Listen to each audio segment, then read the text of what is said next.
آئیے گفتگو کا آغاز کریں۔ اس سے پہلے اپنے اور ساری کائنات کے مرکز عقیدت اللہ کے پیغمبر شفیع روز محشر حضرت آمینہ کے پسر حضرت عبداللہ کے لخت جگر جناب احمد مجتبیٰ حضرت محمد مصطفیٰ صلی اللہ تعالی علیہ وسلم کی بارگاہ ناز میں جی لگا کر کے پڑھیں الصلاۃ والسلام علیک یا رسول اللہ وعلی آلک و اصحابک یا حبیب اللہ الصلاۃ والسلام علیک یا نبی اللہ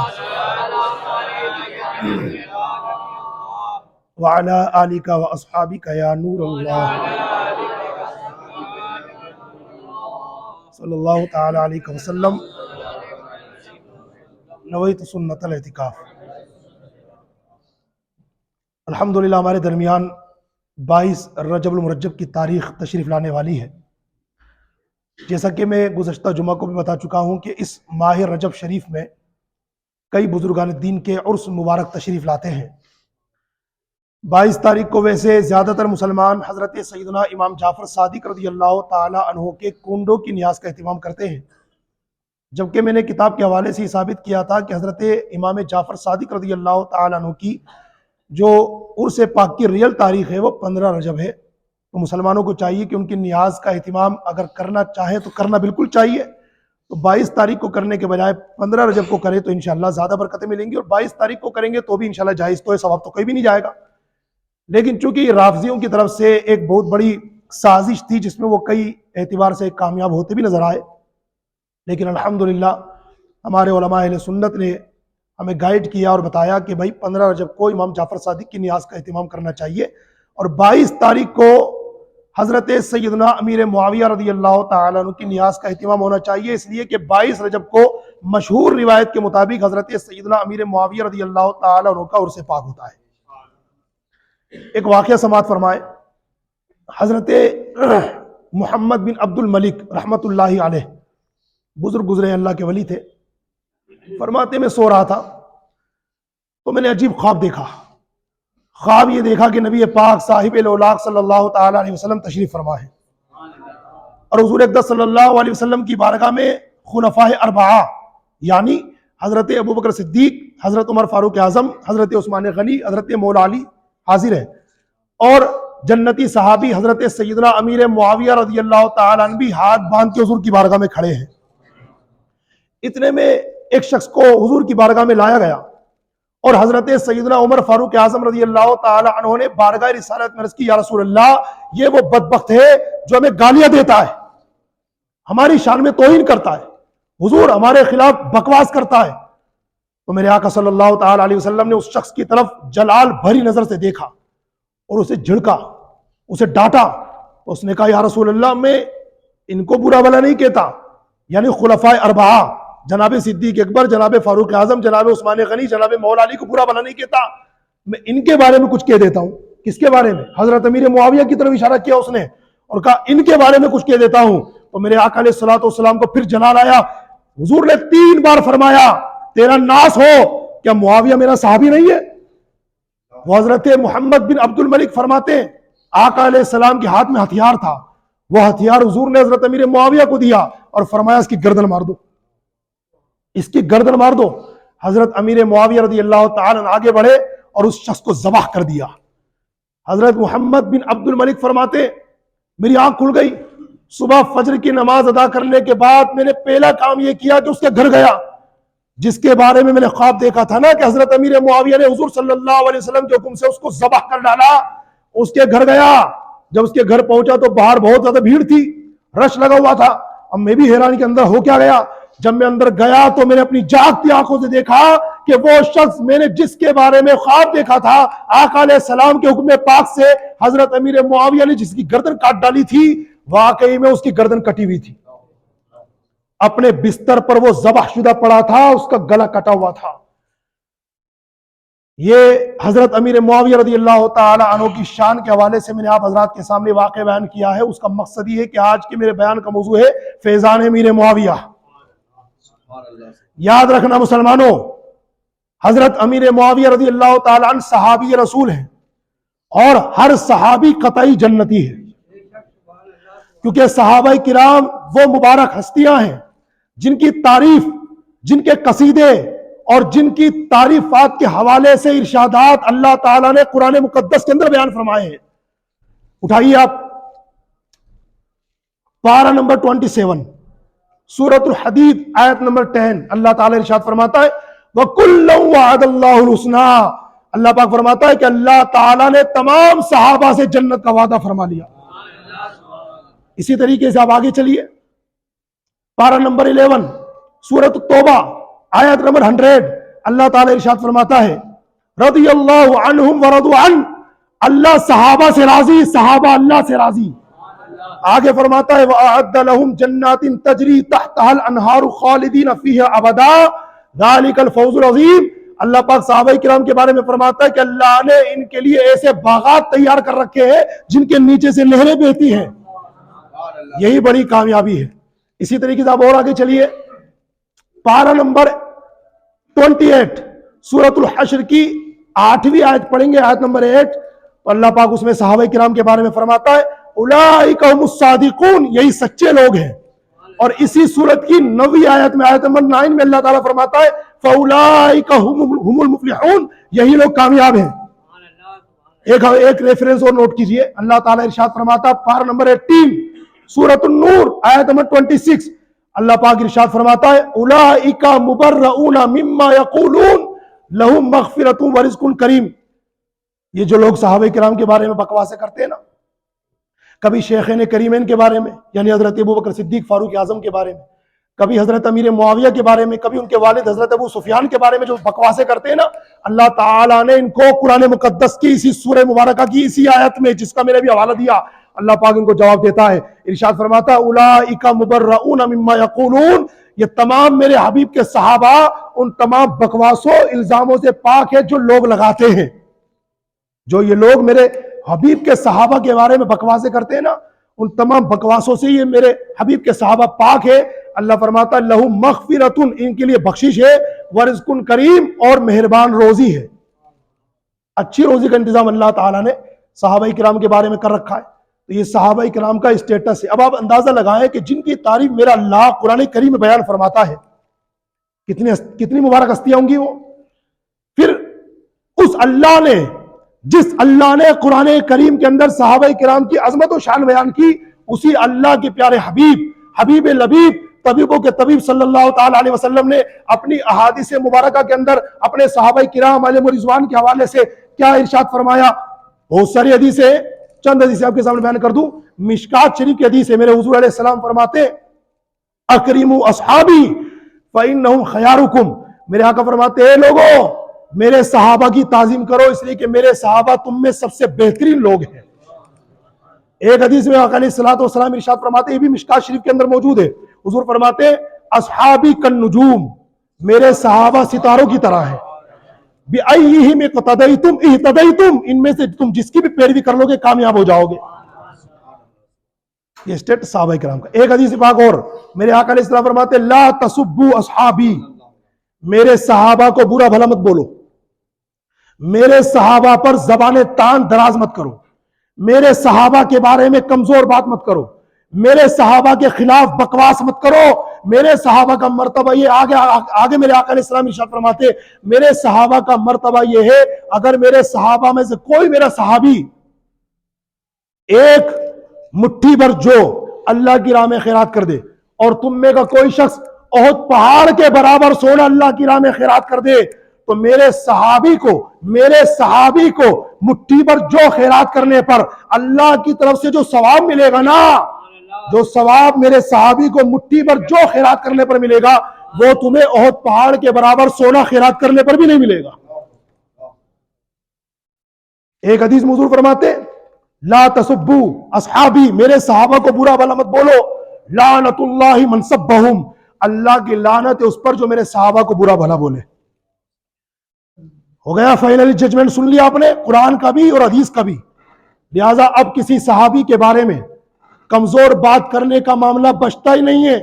جب بھی صحابہ کا ذکر ہوگا خیر کے ساتھ ہوگا، جب بھی صحابہ کرام کے بارے میں بات ہوگی بھلائی کے ساتھ ہوگی، اور جب بھی ان کا تذکرہ ہوگا اچھے طریقے سے ہوگا۔ اگر صحابہ کرام کے بارے میں کوئی کمزور بات کرنے والا بات کرتا ہے، حقیقت میں وہ صحابہ کرام کی نہیں بلکہ اللہ اور اس کے رسول کی تکلیف کی بات کرتا ہے۔ اللہ رسول کو تکلیف دینے والے لوگوں کے بارے میں اللہ پاک قرآن کریم میں ارشاد فرماتا ہے، ان الذین یؤذون اللہ ورسولہ لعنہم اللہ فی الدنیا والآخرہ واعد لہم عذابا مہینا۔ اللہ پاک فرماتا ہے بے شک جو لوگ اللہ اور اس کے رسول کو تکلیف دیتے ہیں، ان الذین یؤذون اللہ ورسولہ، بے شک وہ جو اللہ رسول کو تکلیف دیتے ہیں اللہ کی لعنت ہے ان پر، لعنہم اللہ فی الدنیا والآخرہ، دنیا اور آخرت میں ان پر اللہ کی لعنت ہے، وَأَعَدَّ لَهُمْ عَذَابًا مُهِينًا، اور ان خبیثوں کے لیے اللہ تعالیٰ نے ذلت کا عذاب تیار کر رکھا ہے۔ اس امت کے اندر صحابہ و اہل بیت کی کہانی کو لے کر، داستان کو لے کر، محبت کو لے کر کے تین فرقے بنے، تین۔ اس امت میں صحابہ و اہل بیت کی عظمت کو لے کر، ان کے ادب و بے ادبی کو لے کر تین فرقے بنے، ایک رافضی، ایک خارجی اور ایک اہل سنت۔ رافضی یہ وہ فرقہ ہے اہل بیت کو بہت بڑا چڑھا کے بیان کرتا ہے، خوب محبت کے ڈولے پیٹتا ہے، اور دنیا والوں کو یہ ثابت کرنا چاہتے ہیں کہ ہم ہی علی والے ہیں، ہم ہی بی بی فاطمہ والے ہیں، ہم ہی حسن و حسین والے ہیں، اور دعویٰ کر کے یہ ثابت کرنا چاہتا ہے کہ جنت تو ہماری جاگیر ہے۔ تو یہ اہل بیت کو تو بہت چاہتا ہے لیکن صحابہ کرام کو گالیاں بکتا ہے، بالخصوص شیخین کریمین حضرت ابوبکر صدیق فاروق اعظم کی شان میں، حضرت امیر معاویہ کی شان میں، ان کے والد حضرت ابو سفیان کی شان میں بکواسے کرتا ہے۔ یہ کون سا فرقہ ہے؟ رافضی۔ اہل بیت کو چاہتا ہے مگر صحابہ کا گستاخ ہے، جہنم میں جائے گا۔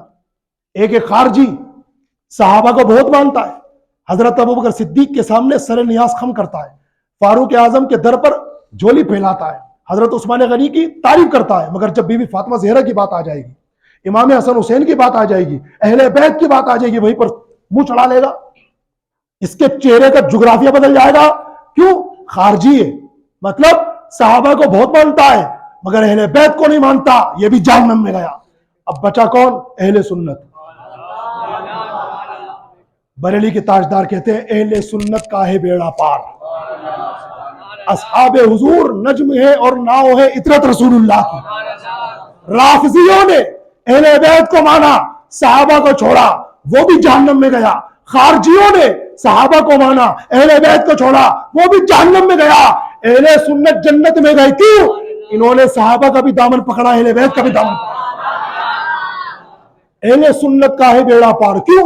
اصحاب حضور جو حضور کے صحابہ ہیں وہ نجم ہیں، تارے ہیں، اور اطرت رسول اللہ کی وہ کیا ہے؟ کشتی ہے، جس میں بیٹھ کر کے یہ سفر طے کریں گے، اور انشاءاللہ صحابہ کرام کی روشنی لے کر اہل بیت کی کشتی میں پار ہوتے ہوتے انشاءاللہ حضور کے پیچھے پیچھے جنت میں پہنچ جائیں گے۔ جس عظیم صحابی کا ذکر خیر میں آپ کے سامنے کر رہا ہوں، وہ جنتی صحابی امیر المومنین خلیفۃ المسلمین کاتب وحی حضرت سیدنا امیر معاویہ رضی اللہ تعالیٰ عنہ ہیں۔ 22 رجب شریف کو جن کا عرس مقدس ہے، یاد رکھنا حضرت امیر معاویہ کا اصلی نام معاویہ ہی ہے۔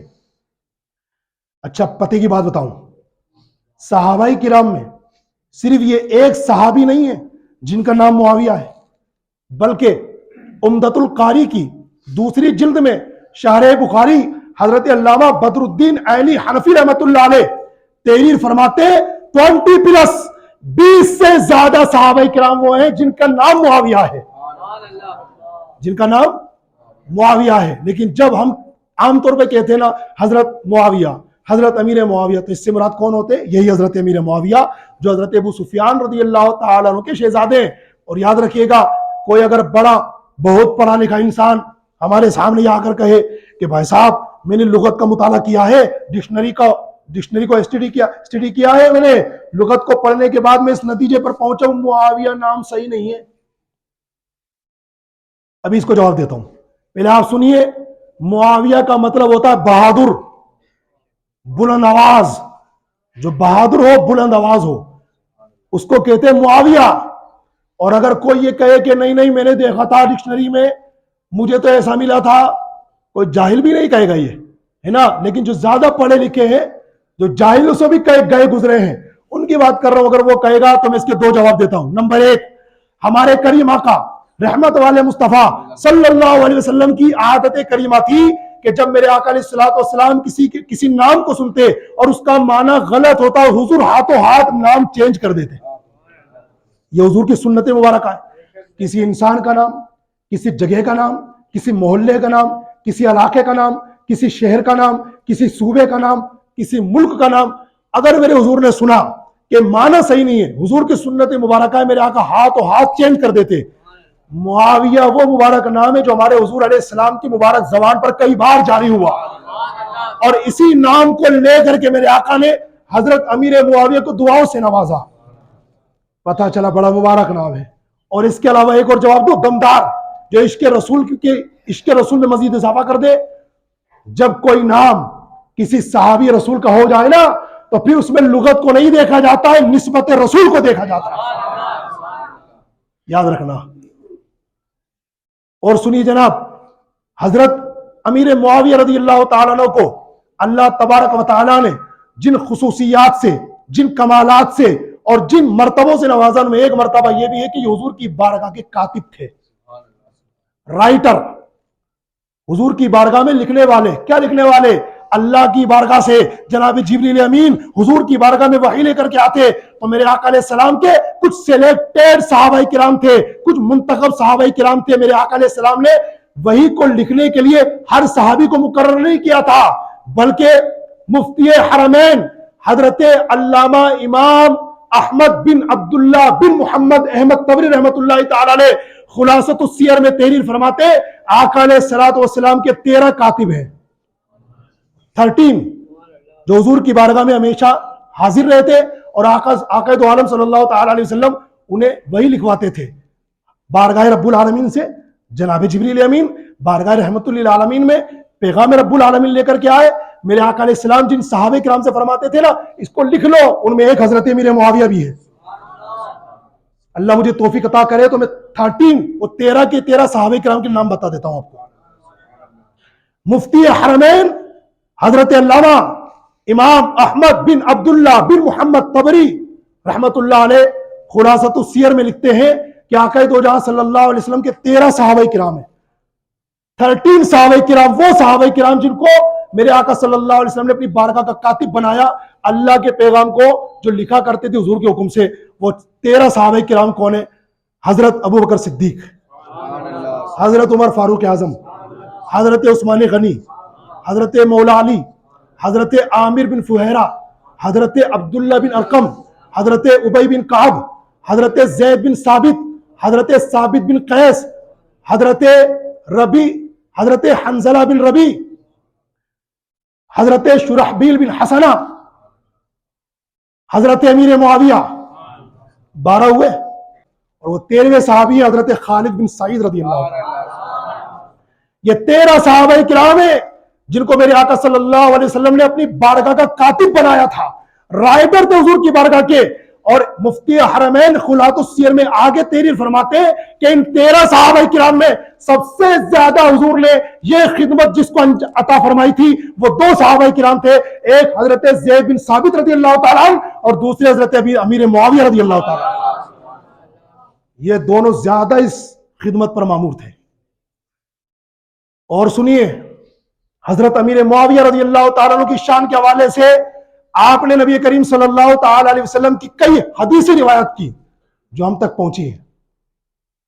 انہوں نے حضور سے روایت کی، ان سے کسی اور صحابی نے روایت کی، ان سے کسی اور صحابی نے روایت کی، ان سے تابعی نے روایت کی، تابعی نے دوسرے تابعی نے روایت کی، اس تابعی سے دوسرے تابعی نے روایت کی، اس تابعی سے تبع تابعی نے روایت کی، اس تبع تابعی سے دوسرے تبع تابعی نے روایت کی، اس سے کسی ولی کامل نے روایت کی، کسی اور عالم ربانی نے روایت کی. چلتے چلتے چلتے چلتے میرے آقا علیہ السلام کی وہ حدیث جو 1450 سال پہلے بیان ہوئی تھی آج ہم تک پہنچ گئی.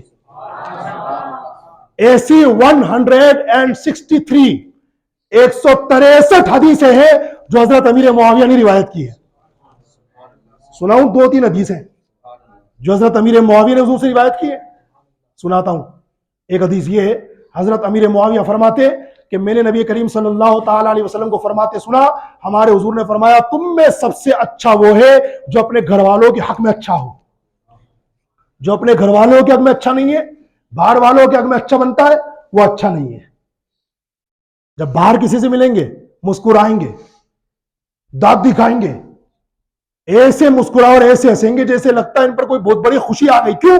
باہر ملنا نا کسی سے، اجنبی سے بھی ملیں گے بہت مسکرائیں گے، لیکن جس بیوی کے سامنے رات و دن رہنا ہے، کھانا ہے، پینا ہے، سونا ہے، جاگنا ہے، اس کو دانت نہیں دکھاتے، اس کو آنکھیں دکھاتے ہیں۔ تو گھر والوں کے ساتھ تو یہ پوزیشن جناب کی ہے، اور باہر والوں کے ساتھ یہ پوزیشن ہے۔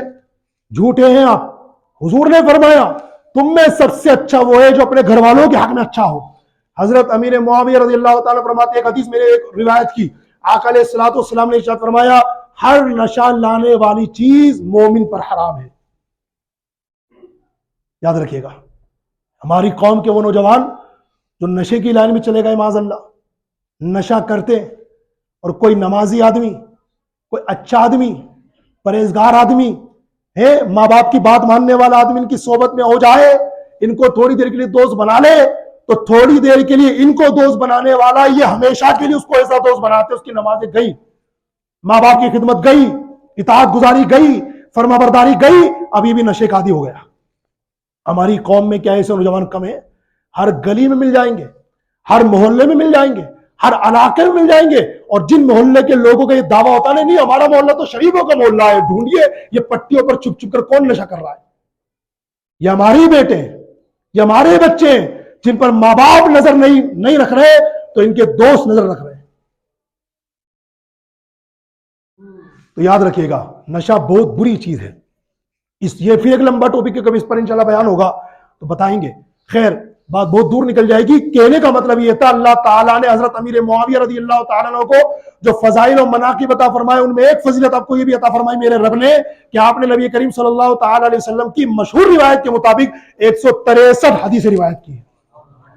ان کے والد حضرت ابو سفیان رضی اللہ تعالیٰ عنہ ایک بار نبی کریم صلی اللہ علیہ وسلم کی بارگاہ میں حاضر ہوئے، سلام کر کے کہنے لگے، یا رسول اللہ، میری 3 خواہشیں ہیں، میری 3 تمنا ہے، حضور میں چاہتا ہوں کہ آپ قبول کر لیں، فرمائیے، کہیے۔ تو حضرت امیر معاویہ رضی اللہ تعالیٰ عنہ کے والد محترم حضرت ابو سفیان نے حضور کی بارگاہ میں 3 خواہشیں رکھی، ذرا دیکھیے گا کون کون سی۔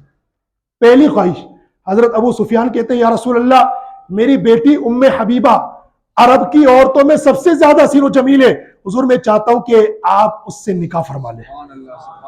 دوسری خواہش، کہتے ہیں یا رسول اللہ، میرے بیٹے معاویہ کو اپنا کاتب بنا لے، رائٹر۔ تیسری، کہتے ہیں یا رسول اللہ، مجھے مسلمانوں کے لشکر پر امیر مقرر کر دے تاکہ میں کفار سے ایسے لڑوں جیسے پہلے حالت کفر میں مسلمانوں سے لڑتا تھا۔ اب حضور نے کیا فرمایا، اس کو بیان کرنے سے پہلے مجھے تاجدار بریلی یاد آ گئے۔ اعلیٰ حضرت کا شعر سناؤں؟ اعلیٰ حضرت کہتے ہیں، واہ کیا جود و کرم ہے شاہ بطحہ تیرا، واہ کیا جود و کرم ہے شاہ بطحہ تیرا، نہیں سنتا ہی نہیں مانگنے والا تیرا۔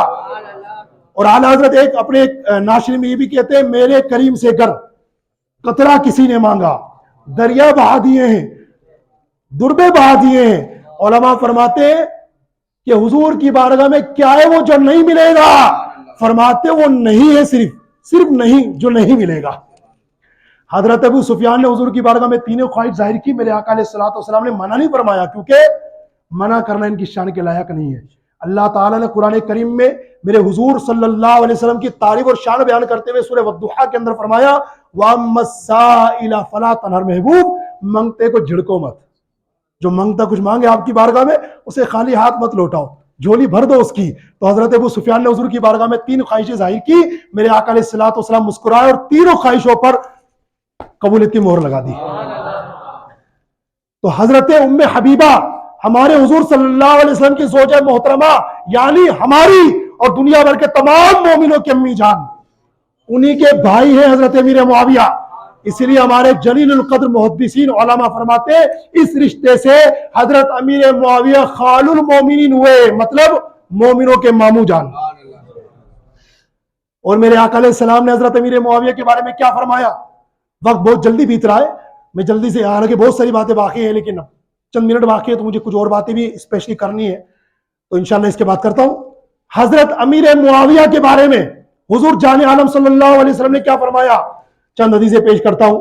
ہاتھ اٹھائے میرے آقا نے اللہ کی بارگاہ میں اور حضرت امیر معاویہ کے لیے دعا کرتے ہیں, اللہم علم معاویۃ الکتاب والحساب وقہ العذاب. اے اللہ میرے معاویہ کو کتاب و حساب کا علم عطا فرما, ان کو عذاب سے محفوظ فرما.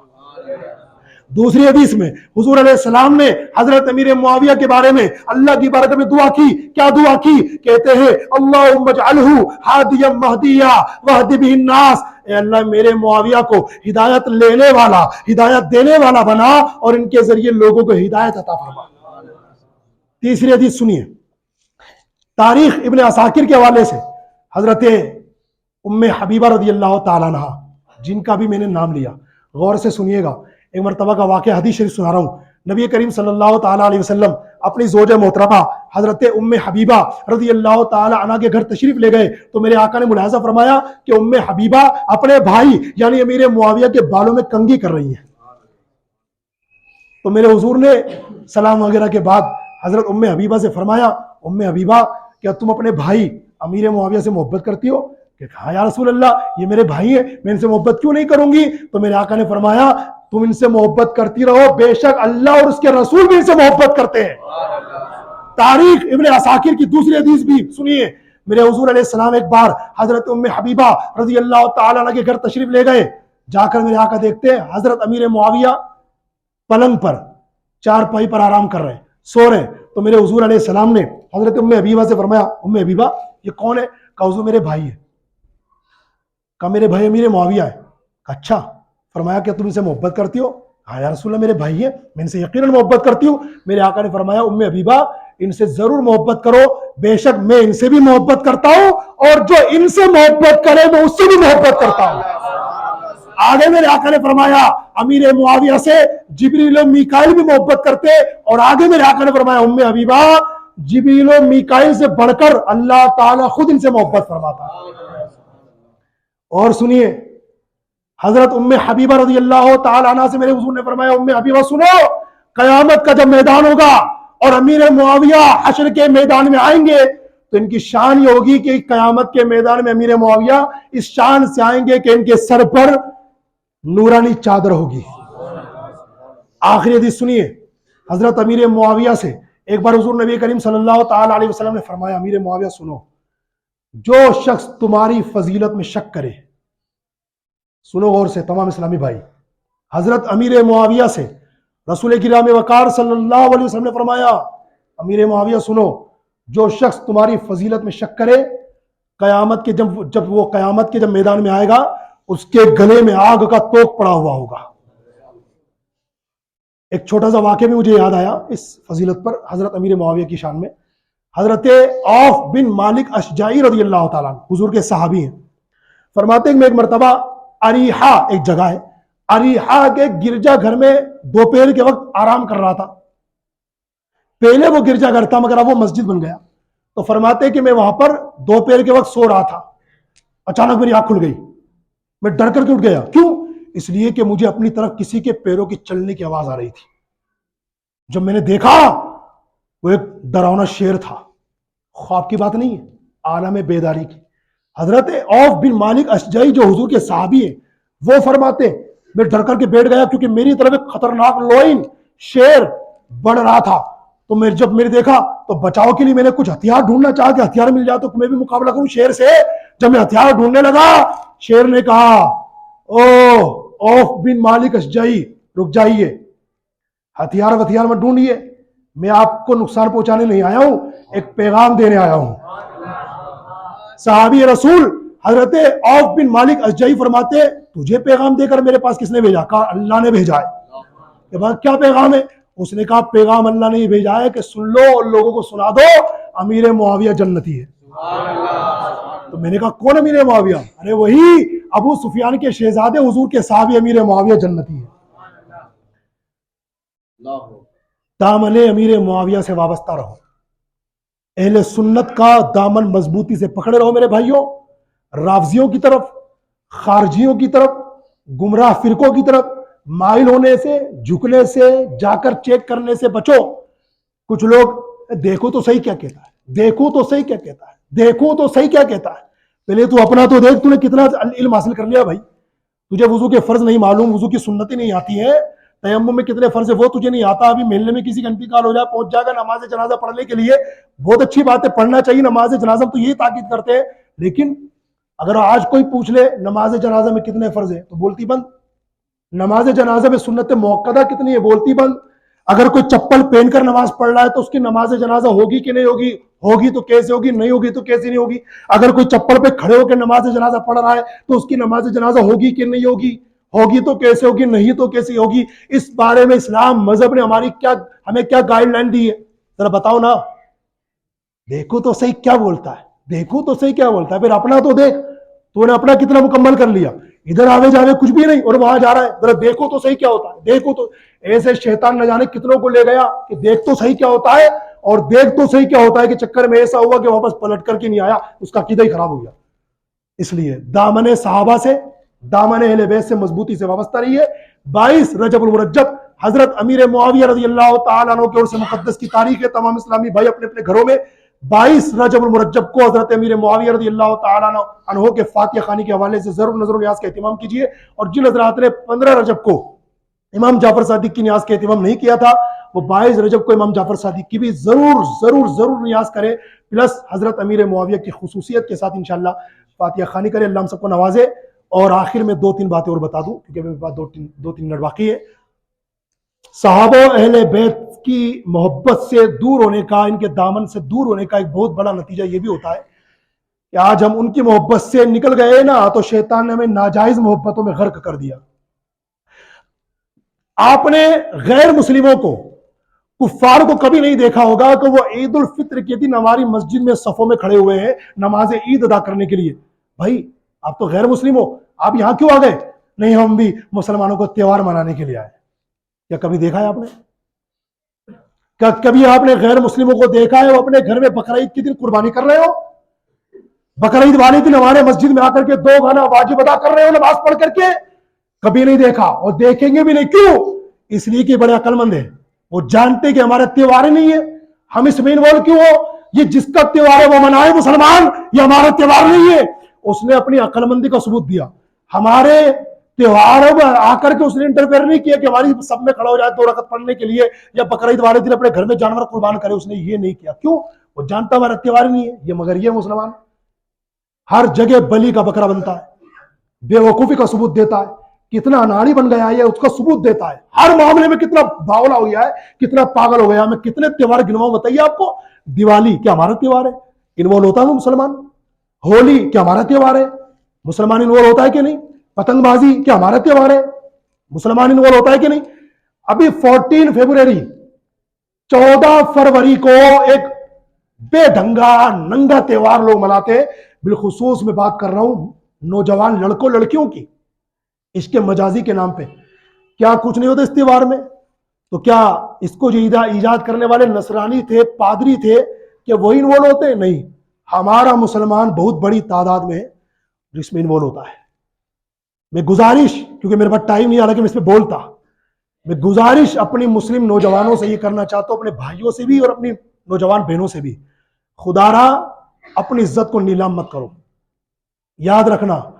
اور اپنے بھائیوں سے میں گزارش کرنا چاہتا ہوں کہ ایک صحابی حضور کی بارگاہ میں آئے اور کہنے لگے یا رسول اللہ مجھے اجازت زنا کی دے دیجیے.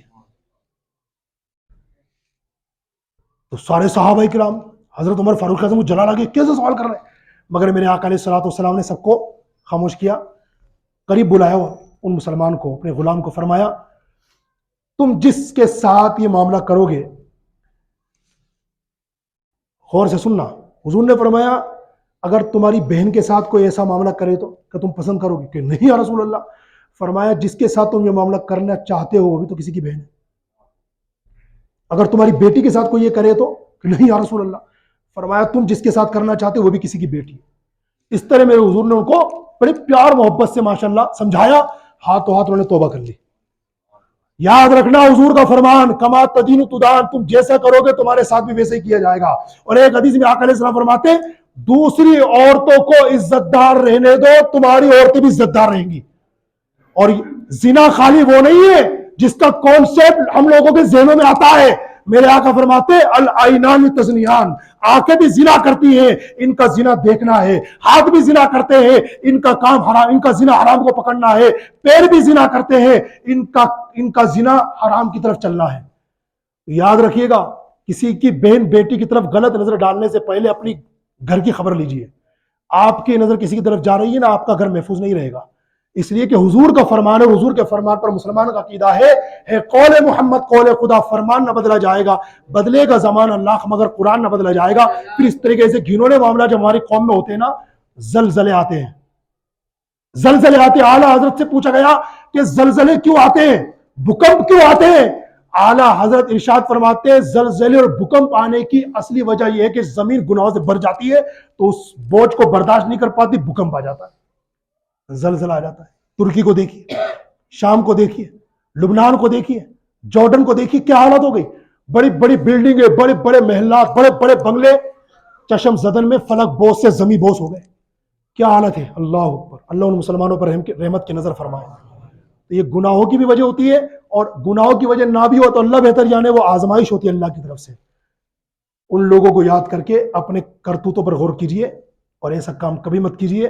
اپنی بہن بیٹیوں کی عفت عزت کی پاسداری کرتے رہیے، اور اسلامی طریقے کے مطابق زندگی گزاریے۔ یہی میرا آج کا پیغام ہے۔ اللہ تعالیٰ ہم سب کو عمل کی توفیق عطا فرمائے۔